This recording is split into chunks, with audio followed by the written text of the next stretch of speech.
va vous proposer de répondre à quelques questions. Je pense que voilà, si vous voulez bien nous rejoindre, donc soit directement sur slido.com, soit encore plus simple, vous tapez Slido S-L-I-D-O dans Google.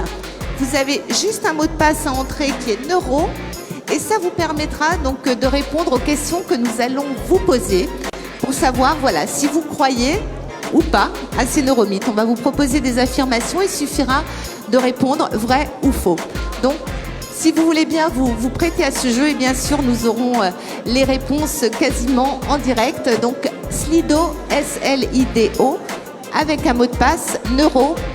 Voilà, c'est très très simple. Donc, je vais peut-être vous présenter tout de suite nos invités. Donc, nous avons le plaisir d'avoir encore pour cette conférence Lionel Nakache, que nous venons d'entendre. Également Caliste Cheblingsev, qui est doctorante en psychologie des apprentissages et qui vient de publier un ouvrage collectif qui s'intitule Neurosciences en éducation pour en décrypter les mythes et réalités.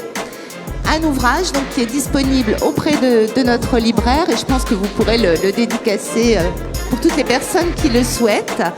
Nous attendons Christophe Rodeau qui devrait nous rejoindre dans quelques minutes, doctorant en neurosciences et fondateur du podcast La tête dans le cerveau.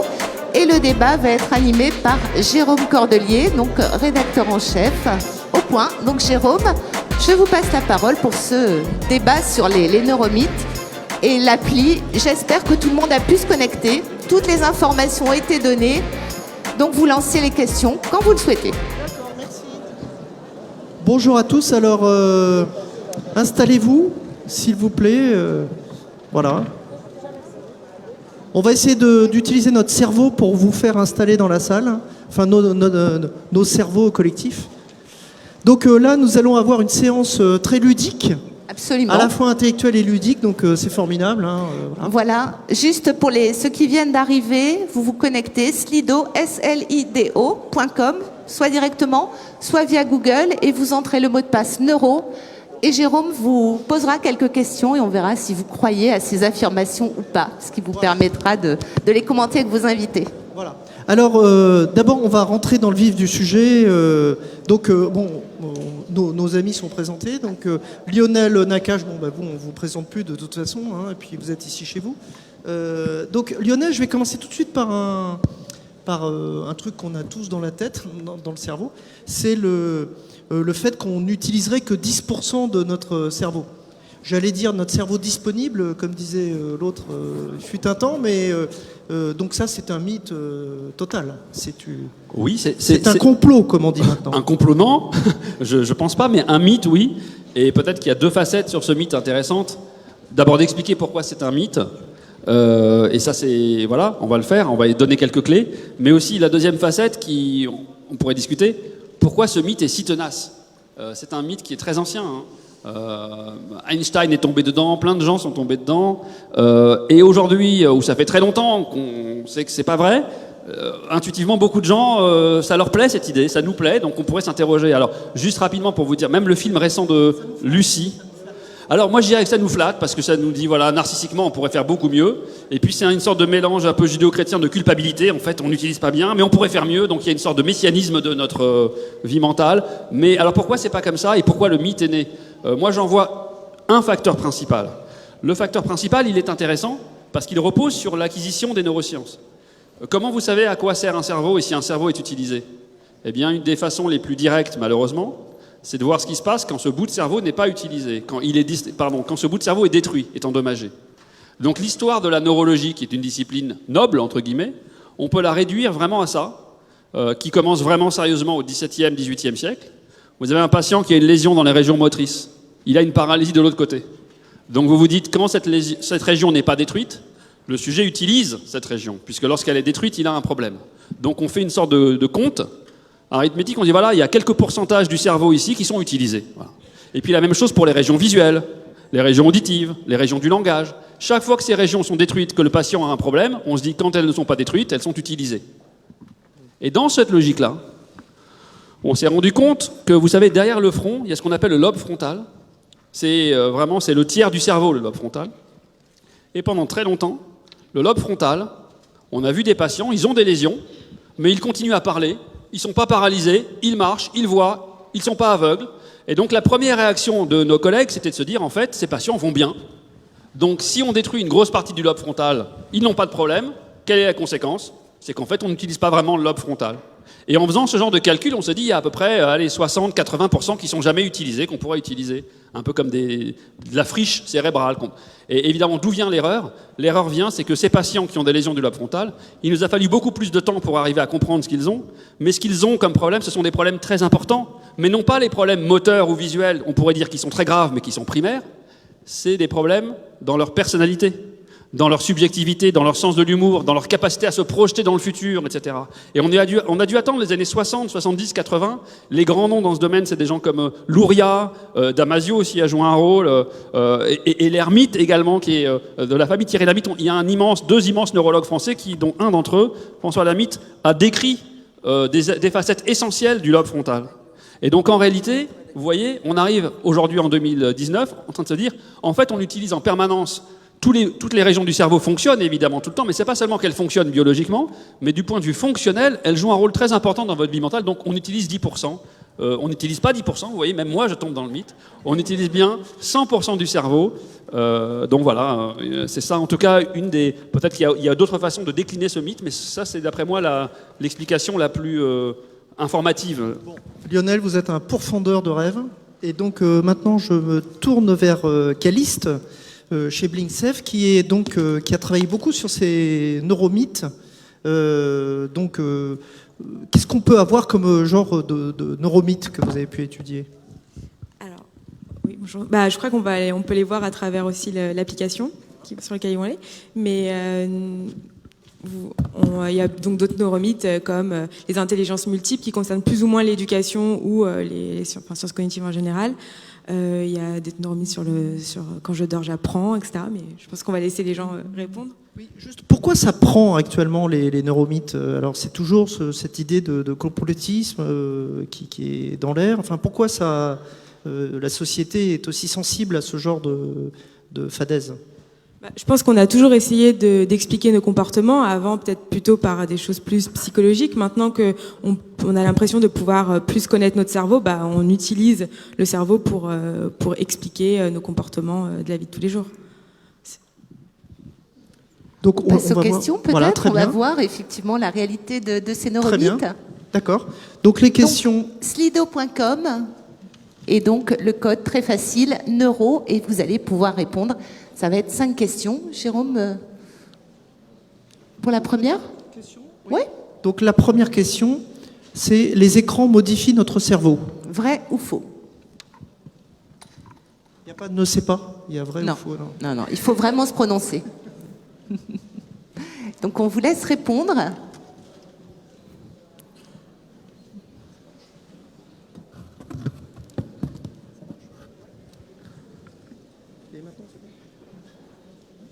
Deuxième question. Deuxième question, pardon. Écouter de la musique classique rend plus intelligent. En tout cas, ça apaise, je trouve.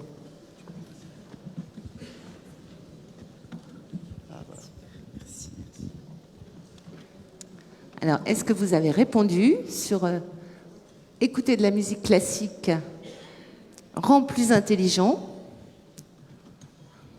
On passe à la troisième, qui a été un peu abordée par Caliste, mais on va voir ce que répond le public. Quand on dort, on apprend. Ça ravira beaucoup de monde.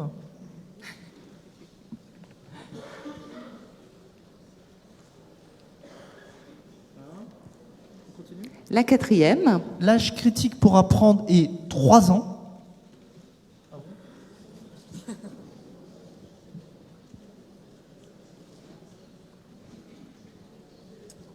Alors, je tiens à dire que je ne suis pas responsable des questions, et notamment de cette dernière qui arrive. Je préfère, parce Faites bien de souligner. On ne sait jamais, avec les réseaux sociaux, il y a beaucoup de choses. Contrairement à ce que l'on pense, les femmes sont plus douées en maths. Contrairement à ce que l'on pense.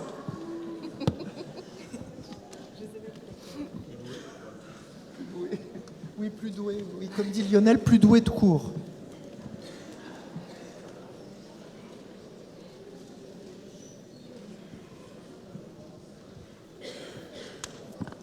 Ça y est, vous avez... Tout le monde a répondu, vrai ou faux. On va voir les résultats qui vont s'afficher, je pense, dans quelques minutes et que vous pourrez peut-être commenter avec vos invités. Donc, nous revenons à la première. Les écrans modifient-ils notre cerveau? Vrai ou faux? Est-ce qu'on a déjà la réponse?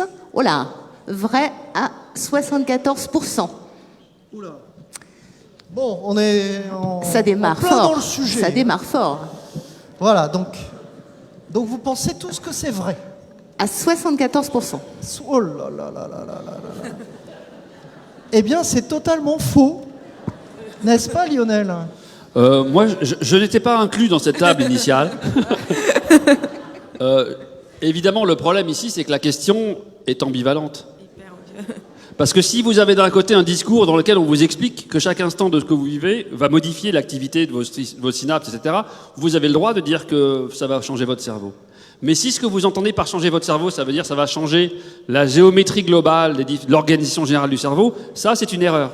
Donc en fait, en écoutant les questions, je trouvais, je ne sais pas qui les a formulées comme ça, mais qu'elles sont ouvertes à des pièges.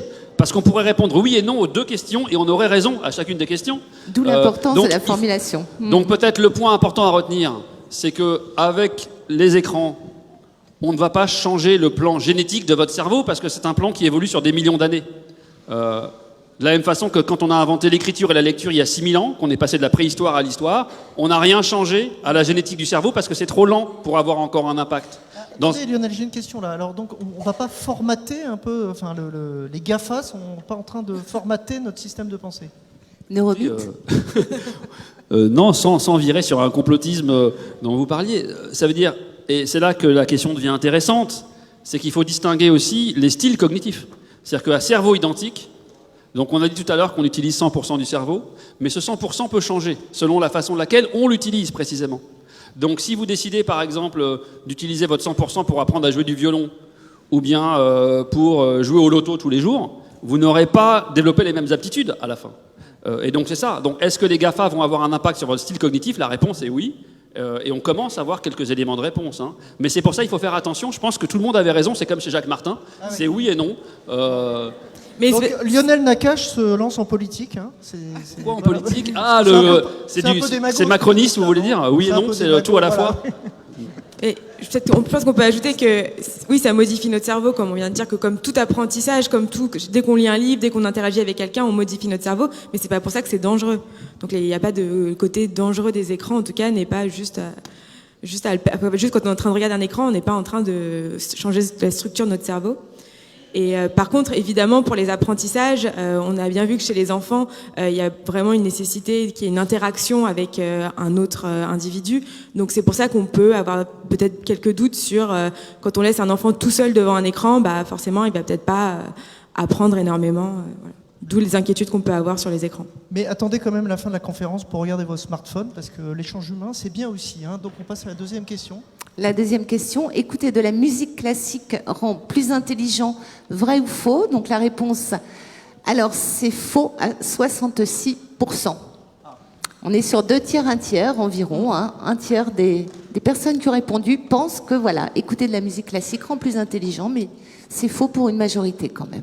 Ça peut rendre plus cultivé, c'est plus agréable. Oui, en fait, ce neuromythe vient on appelle l'effet Mozart, et ça vient d'une première étude qui avait été publiée dans Nature, donc un grand journal scientifique, qui montrait justement que des adultes à qui on avait fait écouter de la musique classique avaient mieux réussi à des tests issus des tests de QI. Et donc en fait, voilà, tout le monde s'est mis après à penser qu'on pouvait écouter de la musique classique et la même utiliser chez les enfants en disant voilà, on va mettre de la musique classique aux enfants.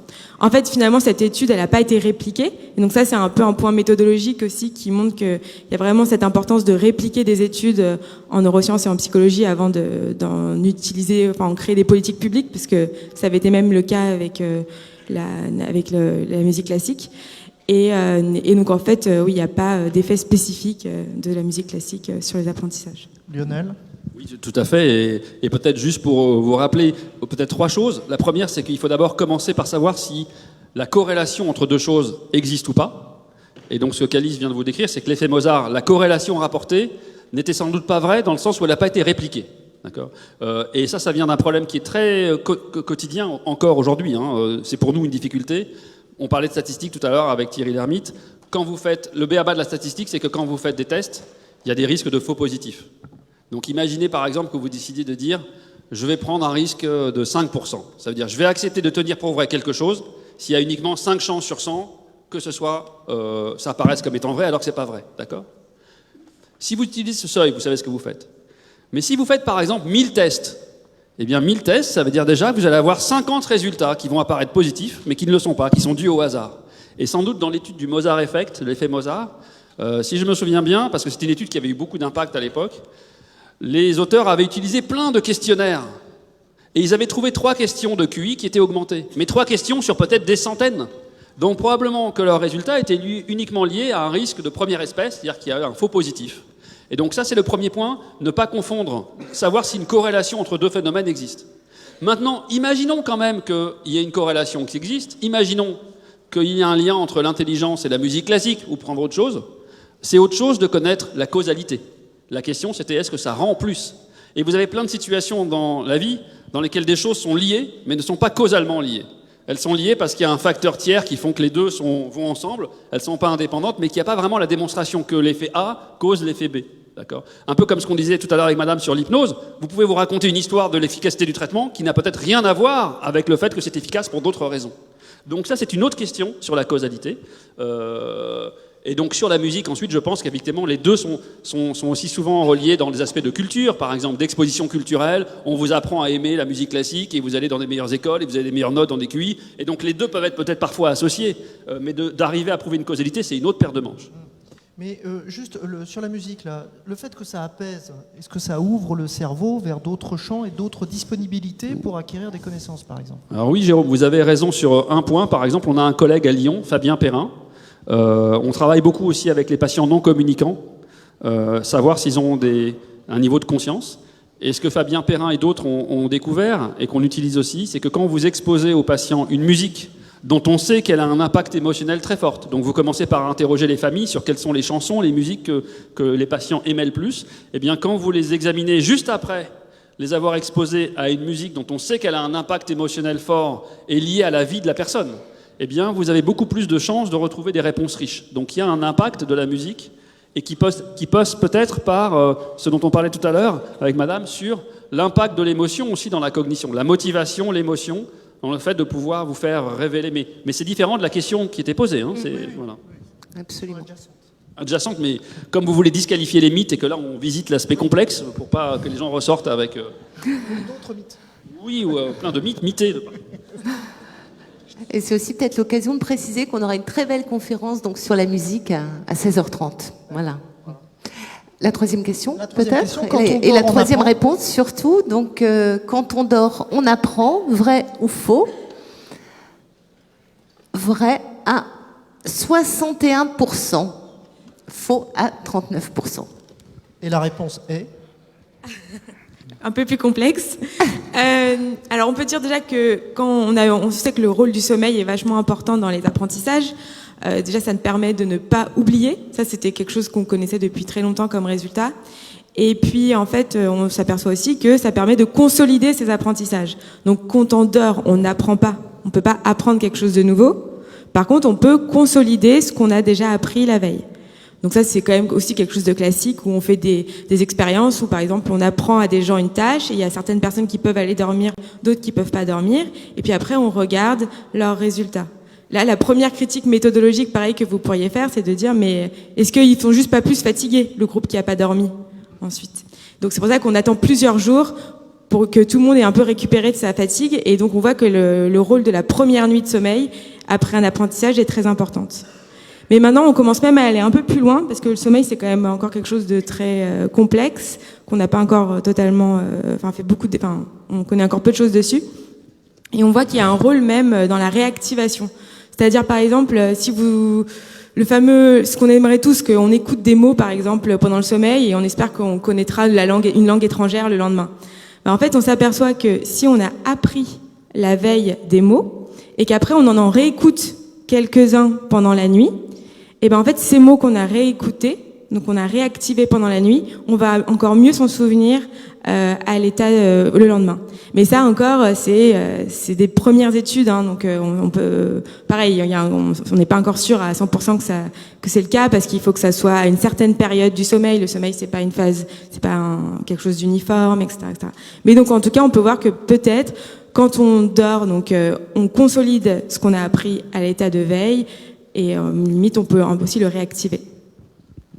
Le sommeil, il y a une fonction de tri d'informations aussi, on peut dire. C'est-à-dire le fait que ça nous permet de consommer un peu les informations de la veille et puis de voir ce qui est important, ce qui n'est pas important. Alors, qui émerge oui, au matin. il y a ce que Calice disait, c'est-à-dire que ce qui est certain, c'est qu'il y a un rôle fondamental dans la consolidation des apprentissages. Et c'est pour ça que, vous savez, même en matière d'éducation pour des enfants, un des principes fondamentaux, c'est d'arriver à préserver la qualité du sommeil. Parce que ce qui va se passer dans la nuit va être déterminant. On l'a vu tout à l'heure avec les neurones de lieu. Votre GPS, il va tourner pendant le sommeil profond. C'est même pas pendant les activités vraiment oniriques. Donc le sommeil est fondamental pour l'acquisition des apprentissages, comme Calice l'a rappelé. Pas spécialement le tri, ou en tout cas il faudrait qu'on redéfinisse ce qu'on veut dire par tri. C'est pas un tri actif, exécutif, c'est plutôt une sorte de... plutôt le terme de consolidation.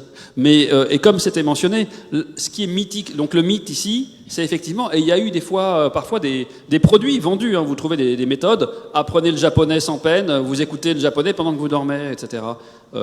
Ça marche pas, voilà, ça a été testé, hein, même sur des choses plus simples, mais pour rebondir sur ce que disait Calice, ce qui est très important, c'est qu'il y a, comme beaucoup d'autres phénomènes, une interaction entre les aspects conscients et pas conscients. C'est-à-dire que dans notre vie mentale, on a besoin des deux facettes. C'est pas tout inconscient ou tout conscient, c'est vraiment l'interaction entre les deux. Et donc, ce que vous apprenez à l'état de veille consciemment, non seulement c'est consolidé pendant le sommeil profond, mais ça peut également pouvoir être enrichi par des informations que vous recevez dans des phases de non-conscience, mais qui vont être mises en comparaison avec ce que vous aviez appris consciemment. Donc il y a ça aussi qui se passe dans le sommeil.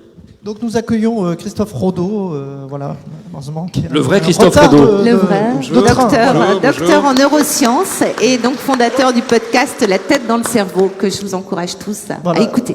Merci. Donc on en est à la troisième réponse. Quand on dort, on apprend. Donc je sais pas, peut-être voulez-vous ajouter quelque chose, mais comme on a dit plein de choses, c'est compliqué. Vous avez peut-être parlé de cette dernière étude qui est sortie le mois dernier, qui montre qu'on dort pas assez. Non, qu'on arrive à apprendre des choses, mais de manière effectivement, je l'entendais, inconsciente, et on serait capable d'apprendre des mots d'une autre langue pendant qu'on est en train de dormir. Oui, c'est ce que vient de... Vous en aviez parlé, voilà. Et... Oui, on l'a pas détaillé, allez-y. Alors, comme ça vend du rêve de dire qu'on arrive à apprendre des mots d'une autre langue pendant qu'on est en train de dormir, sauf que la réalité de l'étude montre qu'en réalité, c'est pendant certaines phases très précises du sommeil, et en plus de ça, lorsqu'on demande au sujet, lorsqu'ils sont réveillés, s'ils ont retenu des mots, aucun souvenir. Et ce qu'on arrive en fait à tester, c'est en fait ce qu'on leur a fait apprendre, ce sont des associations de mots de cette nouvelle langue qui sont en fait une langue inventée, comme par exemple le mot Toffer, pour désigner le mot maison. Et lorsque on les interroge, en fait, on les interroge en leur demandant est-ce que ce mot peut rentrer ou non dans une boîte à chaussures. Parce que tous les mots qu'on leur a appris, ce sont soit de très grands mots, soit des très petits mots. Des mots qui correspondent à des éléments qui sont très grands ou très petits. Et là, on voit que effectivement, lors de ce choix forcé, on arrive à retenir, on arrive à avoir une réponse qui est légèrement au-dessus du hasard. On est quand même très loin de l'idée qu'on écoute une cassette et qu'on se réveille effectivement bilingue japonais. Merci Christophe. Donc dernière question, puis après on va prendre des questions dans la salle. Alors il y en a encore deux, Jérôme. Donc l'âge critique pour apprendre est 3 ans. Vrai ou faux? Donc vous avez répondu faux à 90%. Bon, c'est bien, vous êtes une assemblée sage. Donc alors, qui commande, Calice? Oui, alors... Calice est une spécialiste de l'apprentissage chez les enfants. Oui. Vous intervenez dans les écoles, on peut le dire, oui, pour développer l'esprit critique des tout-petits. Voilà. C'est ça, exactement. Pour cette idée d'âge critique, en fait, le mythe, il vient un peu de l'idée que on avait l'impression qu'à un certain âge, on commençait à perdre des neurones, qu'on voyait qu'il y avait une très grande plasticité chez les enfants, qu'ils étaient capables d'apprendre plein de choses dès la naissance, etc. En fait, on s'est aperçu que on ne perd pas des neurones. Il y a même, notre cerveau continue de créer des neurones même à l'âge adulte, dans certaines parties spécifiques du cerveau. Et qu'en plus, en fait, notre cerveau acquiert une maturation très très lentement. Et en fait, jusqu'à 25 ans, on est encore en train d'avoir certaines régions, comme la zone préfrontale, qui devient de plus en plus mature. Et cette région, elle va nous permettre de prendre des décisions, d'être capable d'inhiber certaines choses. Enfin, c'est une région très complexe. Et donc en fait, on continue de se développer même après l'âge de 3 ans, bien sûr, et on peut toujours apprendre des choses. Il n'y a pas d'âge. Enfin, il y a des périodes évidemment très importantes. Si un enfant n'a pas été exposé à la langue, des échanges avec des personnes, passé 6 ans, c'est sûr que ça va être compliqué. On voit bien les cas d'enfants sauvages, etc. Mais concernant des apprentissages comme apprendre une nouvelle langue, etc., on peut le faire même à l'âge adulte. Alors, Caliste, juste une petite incise. Vous développez l'esprit critique chez les enfants. Comment vous y prenez-vous parce que vous le faites de manière très pratique. Oui, alors en fait, moi j'ai testé des méthodes d'apprentissage où j'opérationnalise l'esprit critique en mathématiques et en sciences, et je l'ai fait avec des CM1, CM2. Et nous, notre hypothèse, c'est de dire qu'il faut toujours demander aux enfants d'adopter plusieurs points de vue sur une même chose.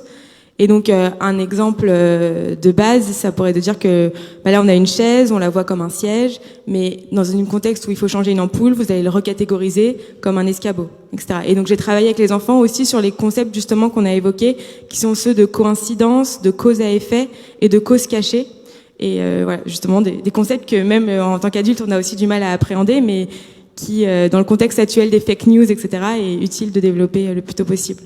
Christophe Rodeau, là, sur cette question, donc sur l'apprentissage à 3 ans. Peut-être que ce qui est de plus beau sur l'apprentissage, c'est ce que tu disais un petit peu, c'est qu'on a la plasticité cérébrale, ce mécanisme qui permet, dans une certaine mesure, de pouvoir modifier les connexions cérébrales. Alors, je ne dis pas qu'il est possible de changer totalement notre connectivité cérébrale, mais je peux vous dire que lorsque vous sortirez de cette salle, vous ne serez plus tout à fait les mêmes personnes que lorsque vous y êtes entrés. Si vraisemblablement vous gardez quelques traces des échanges et potentiellement de mon retard, c'est parce que légèrement certaines connexions se seront changées au niveau cérébral. Oui, certaines périodes critiques semblent être importantes. On ne deviendra vraisemblablement un grand pianiste que si on a commencé très tôt. Vraisemblablement, le langage, tu en parlais aussi, en dessous d'un certain âge, ça va être très compliqué d'acquérir le langage si on n'y a jamais été confronté, mais on peut déstresser un petit peu. À tout âge, on peut apprendre, et c'est ça la beauté de la plasticité cérébrale, sans pour autant la survendre. Lionel ? Donc, la dernière question et la dernière réponse. Donc, je le rappelle, contrairement à ce que l'on pense, les femmes sont plus douées en maths. Vous avez répondu vrai à 57%. Donc, nous avons une assemblée féminine en majorité, quoi. Ou alors, il y a des démagos dans la salle, qui achètent la paix sociale à la maison. Donc, Caliste ou Christophe ? J'ai bien senti. Merci Caliste, débrouille-toi. Alors, je pense que vous aviez une conférence sur les stéréotypes hier. Absolument. Qui était très bien et qui parlait justement de cette menace du stéréotype, de cette idée qu'en fonction des idées reçues que l'on peut avoir sur un sexe, que l'on peut avoir sur une tranche d'âge, que l'on peut avoir sur une ethnie, les performances peuvent être impactées par ce stéréotype. L'idée qu'on réussisse plus ou moins si on est une femme face à un exercice de maths. Je crois que hier, c'était le nom... Pascal Huguet, qui parlait justement de ça et qui disait que face à un exercice qui est proposé à des femmes, si on leur demande de faire un dessin ou de faire de la géométrie, on n'aura pas tout à fait les mêmes résultats alors que l'exercice, au fond, va être le même. Et ça peut en partie reposer sur cette menace du stéréotype. C'est une expérience qui a été faite et assez reproduite, qui est assez bouleversante. Vous proposez un exercice de mathématiques et vous dites aux personnes qui le passent, en moyenne, cet exercice est plus réussi par les hommes que par les femmes, et les résultats vont être que, en réalité, effectivement, cet exercice est mieux réussi par les hommes que par les femmes. Prenez le même type de population, mais cette fois-ci, vous leur dites, en moyenne, cet exercice est aussi bien réussi par les hommes que par les femmes, et les résultats montreront que c'est aussi bien réussi par les hommes que par les femmes. Et ça peut même aller plus loin que cette différence sexée. Vous dites, en moyenne, cet exercice est mieux réussi par les Japonais que par les Européens, et les résultats montreront qu'en moyenne, c'est mieux réussi par les Japonais que par les Européens. On peut peut-être juste ajouter, oui, qu'il n'y a pas de différence entre les hommes et les femmes au niveau cérébral par rapport aux mathématiques. Et peut-être juste dire que souvent, quand on fait des comparaisons hommes-femmes, il faut faire un peu attention. Par exemple, ça a déjà été dit que les femmes ont un plus petit cerveau, mais en fait, notre cerveau, il est proportionnel à notre taille. Donc si les femmes sont en moyenne plus petites, bah oui, elles ont forcément un cerveau en moyenne plus petite, mais ce n'est pas évidemment corrélé à l'intelligence. Ou à la capacité de faire des maths. Oui, juste pour ressouligner ce qui a déjà été dit, et qui est d'après moi très important, c'est que le pire dans le stéréotype, c'est pas nécessairement qu'il soit faux, c'est qu'en l'adoptant, vous vous y conformiez. Et c'est ça le problème du stéréotype. Et si on prend l'exemple qui a été rappelé, c'est une très belle étude française, hein, c'est une figure qu'on appelle la figure de Ray, quoi, qui vient d'une figure de psychologie, qui est une sorte de maison avec des traits, des ronds. Et effectivement, si on vous dit exercice de géométrie ou exercice de copie, de dessin, vous allez influencer la performance de garçons ou de filles. Et le pire, pour moi, les stéréotypes, c'est comme dans un cadre beaucoup plus large, on pourrait dire qu'il y a le racisme, etc. Les aspects les plus délétères, c'est pas seulement qu'il y ait des gens méchants qui pensent des méchantes choses sur vous, c'est que vous finissiez, vous, par internaliser une partie de ce discours et que vous vous y conformiez, une sorte de prophétie auto-réalisée. Et donc c'est pour ça que c'est important de se battre contre les stéréotypes. C'est pas seulement pour montrer que des choses sont fausses, c'est pour montrer que vous-même, en fait, qu'à la limite, ce qu'on veut dire par là, il faut aller, ça va assez loin, ce genre de choses. C'est-à-dire, vous prenez par exemple une classe de maths P en France, dans des grands lycées où il y a peu de filles. C'est pas parce que les filles sont moins bonnes, mais c'est pour ces déterminants culturels et ces stéréotypes qui ont un impact, qui font qu'à la fin, vous créez une situation, mais dont la causalité n'est pas la bonne.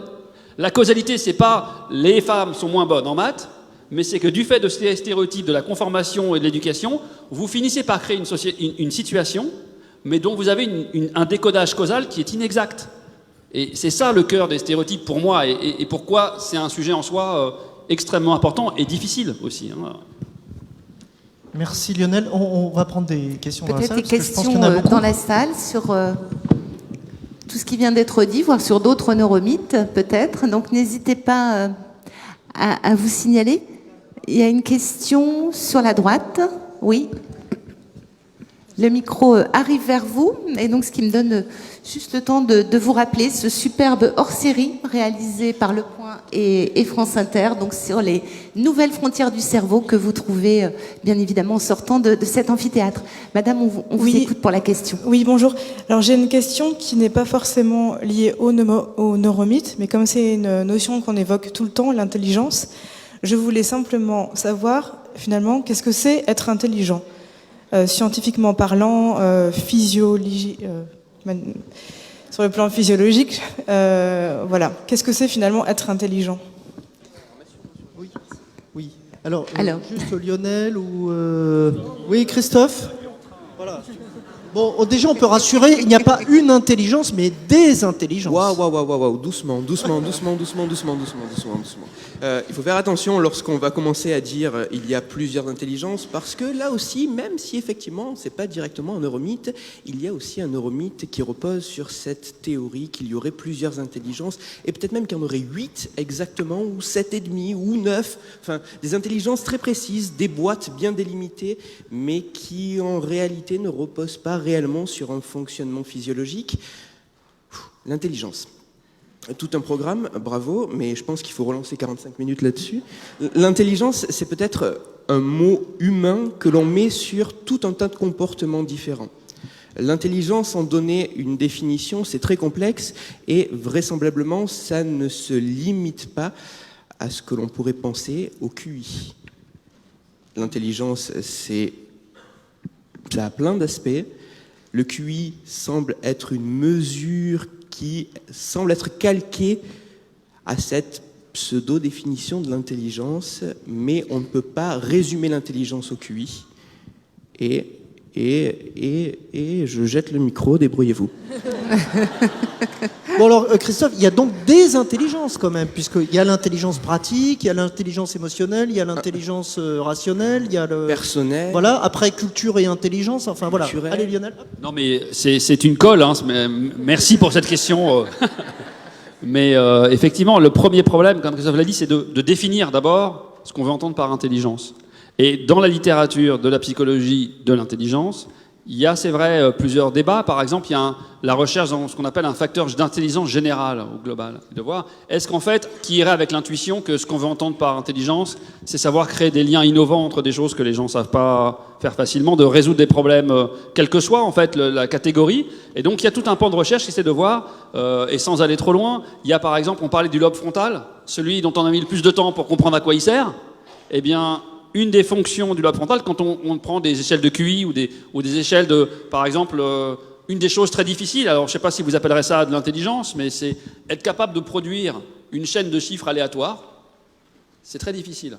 Très vite, on va arriver à une prédictabilité de nos réponses. Eh bien, on peut prendre plein et quand on essaie de corréler qu'est-ce qui va dans le cerveau avec ce facteur général, souvent on va vers des régions du lobe frontal. Mais ce qui n'est pas là pour épuiser ce qu'on entend par intelligence. Si vous voulez appeler intelligence une expertise très instrumentale, très particulière, alors probablement on va tomber sur une multiplicité de systèmes. Donc la vraie question, c'est la définition et les critères pour arriver à identifier les objets de cette définition. Donc c'est vrai que ça pourrait être un europlanète en soi, c'est une proposition très intelligente. C'est noté. Une question, madame ? J'avais lu dans l'article Science et Avenir, quand vous parliez de Lucie par rapport aux 10%, et il disait que finalement, les neurones connectent entre eux grâce aux synapses, et quand ils connectent en même temps, quand il y en a trop qui connectent en même temps et qui ne sont pas faits pour connecter en même temps, ça fait des crises d'épilepsie. J'ai aussi vu que quand on prend du LSD, finalement... c'est plusieurs neurones qui se connectent aussi, qui ne sont pas censés être connectés. Donc Idriss Aberkan, il en parle dans Libérer votre cerveau, il disait qu'en ce sens, on n'utilise pas tout le potentiel de notre cerveau, parce que quand on prend du LSD, on voit la musique, on entend les couleurs, le temps, une seconde devient des milliers de secondes, comme si le temps s'arrêtait. Et finalement... si notre cerveau est capable de faire ça, aujourd'hui, nous, on n'est pas capable de le vivre. Donc, est-ce que notre cerveau n'a pas ce potentiel, justement, de voir le monde avec une différente perception, mais c'est juste qu'aujourd'hui, on n'est pas capable de le gérer. Non, ce que vous posez, c'est une bonne question. Là aussi, on a vu toutes les questions des mythes. Là où ils sont souvent un peu ambigus, c'est que la question est ouverte à plusieurs compréhensions. Et donc, quand on parle de la question des 10%, et si on fait un micro-trottoir, le premier niveau, c'est en termes de structure. Est-ce qu'il y a vraiment que 10% de la structure qui est utilisée ? Et ça, c'est clairement faux. Et du point de vue même physiologique, quand vous mettez dans une IRM, l'ensemble du cerveau fonctionne, tous les neurones fonctionnent, etc. Par contre, ce que vous mentionnez, et c'est ce qu'on a souligné aussi, c'est qu'avec une structure identique, il y a des modes de fonction différentes. Il suffit de voir votre cerveau pendant que vous êtes en sommeil profond et maintenant pendant la conférence, etc., ça n'a rien à voir, et le mien non plus. Alors que c'est le même structurellement. Donc il faut faire attention quand vous posez la question des 10%, si vous la posez sous l'angle du fonctionnement, voire même du style cognitif, et on a dit qu'on peut évidemment tout ça l'enrichir, ou de la structure. Et ce qui est un mythe, c'est le fait de penser qu'en termes de structure, on n'utiliserait que 10% comme s'il y avait une partie qui est en friche. Ça, c'est clairement faux. Et tout le reste qu'on vient de dire, par la plasticité, par les apprentissages, nous, l'image qu'on a, c'est qu'on utilise 100% de notre cerveau, mais ce 100%, on peut le faire évoluer, selon les situations, pour le meilleur et pour le pire, par les pathologies, par les apprentissages, par les traumatismes, etc. Donc une fois de plus, la question elle est un peu ambiguë, mais là où elle est clairement un mythe, c'est sur l'aspect de la structure. Mais la question est, on peut le faire évoluer, oui, mais est-ce que c'est forcément mieux ? Non, ça sera en différent. Et c'est là peut-être où on peut un peu développer, oui, on peut avoir vraisemblablement un fonctionnement qui peut être différent, mais ça ne veut pas dire spécialement mieux. Gagner justement cet aspect synesthésique, mélanger les sens, ça peut aussi avoir un impact sur d'autres choses, sur d'autres fonctions, sur d'autres comportements. Ça ne veut pas dire gagner un nouveau sens, ça veut dire fonctionner différemment. Merci. Une dernière question, madame. Merci. Oui, bonjour, merci. Vous avez abordé successivement la mémoire et l'intelligence. Et est-ce qu'on peut déterminer un rapport ou une part entre les deux, ou bien si c'est la mémoire qui favoriserait l'intelligence ou inversement? Quelle est la part et l'interaction l'un dans l'autre? Merci. Caliste? Comme on n'a toujours pas défini ce que c'était l'intelligence, ça va être un peu compliqué de répondre. répondre. Enfin, c'est Lionel qui l'a dit. Mais comme évidemment, c'est lui oui, le responsable. la mémoire a forcément une grande part, mais enfin, vous parliez justement de la mémoire dans la conférence d'avant de Lionel pour voir que c'est aussi la mémoire, c'est quelque chose de très complexe et qu'il n'y a pas une seule mémoire, mais il y a la mémoire épisodique, sémantique, etc. Mais par contre, juste peut-être un point par rapport à l'enseignement, c'est que souvent, c'est vrai que moi, quand j'interagis avec les enseignants, ils nous demandent beaucoup des choses sur l'apprentissage. Et en fait, quand on discute avec eux, on voit que ça se résume à la mémorisation. Et donc ça, c'est quand même quelque chose à distinguer. Apprendre, c'est pas que mémoriser.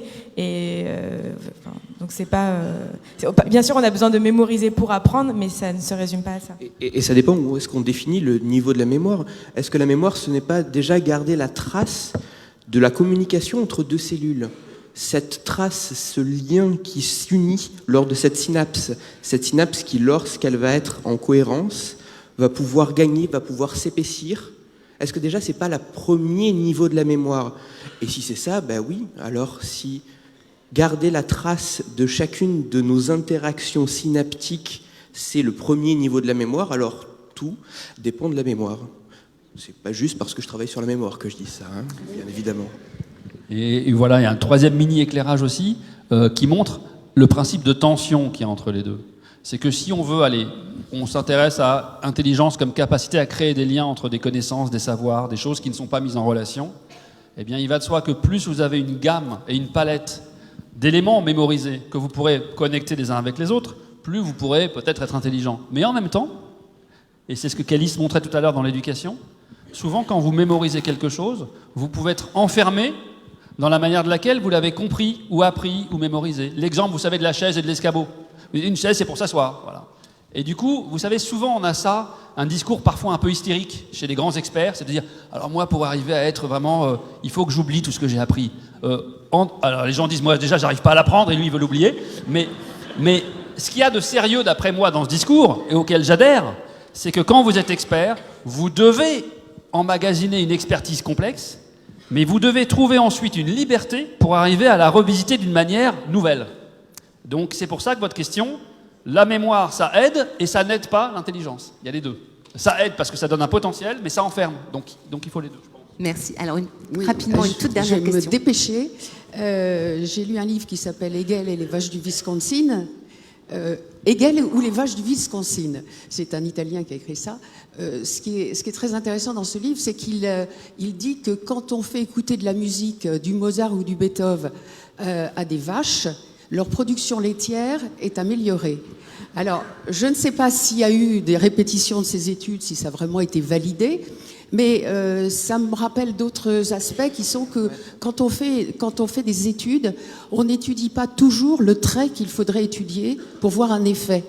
Alors, je ne sais pas si la production de lait, on peut assimiler ça à de l'intelligence, c'est peut-être pas absolument vrai, mais il y a peut-être des mécanismes au niveau central qui sont impliqués, des régulations qui peuvent... Oui. Réponse. Sur le lait. Non, vous étiez là quand il y avait la question sur l'effet Mozart. Oui. Voilà, parce que c'est l'effet Mozart, mais vous avez raison, ça, oui. chez les vaches. Chez les vaches. On le fait aussi sur les bananes. Oui, les bananes aussi, Voilà, ça. j'allais dire sur les bananes. Et en plus, vous parliez du trait. Oui. Du trait, et il y a la traite aussi. Il y a la traite, oui. Non, mais il y a des associations. Donc, Là aussi, c'est ce qu'on disait tout à l'heure. Je pense que la première chose, je connais pas ces études-là, hein, mais première chose, c'est de s'assurer de l'existence d'une corrélation réelle ou pas. Et si cette corrélation est vérifiée, la causalité, ensuite, c'est une autre paire de manches. Et de voir. Et en fait, souvent, c'est intéressant parce que vous savez, ce débat sur Mozart, etc., ça renvoie parfois à une sorte de. Je pense que si on faisait des questionnaires sur qui adhère plus à l'effet Mozart, on tomberait peut-être, c'est une hypothèse, hein, je dis pas que c'est... vous avez des visions un peu parfois, vous savez, l'idée un peu de qu'on est tous part d'un grand tout, un peu qui est une sorte de... qui va aussi avec le panpsychisme, c'est que en fait l'esprit c'est un peu partout. Et donc dans ces éléments-là, on est souvent attiré par l'idée qu'il y a des invariants. Que si Mozart a créé du Mozart, c'est parce qu'en fait c'est pas un hasard. C'est parce que c'est une constante d'esthétique universelle. Et on envoie des disques de Mozart dans des fusées, etc. Donc je pense que ça renvoie aussi sur le schéma du monde. On revient à ce qu'on disait avec Thierry Lhermitte sur les inférences bayésiennes. Quel modèle du monde vous avez? Est-ce que vous avez un modèle du monde comme une sorte de grande récit cosmogonique où tout ça, il y a un sens unique, il y a un principe commun, et dans ce cas-là, l'esthétique joue un rôle important? Ou est-ce que non? Et que c'est des accidents, et ça ensuite chacun est libre de ses apprentissages, de ses opinions. Bon, merci. Merci. On ne sait pas Voilà, ce qui se passe quand vaches, on fait écouter AC/DC aux tortues, par exemple, mais on verra, ou du heavy metal. Voilà. Merci beaucoup. On peut vous applaudir. Merci tous les à quatre. tous les trois, c'était passionnant. Merci beaucoup. Merci.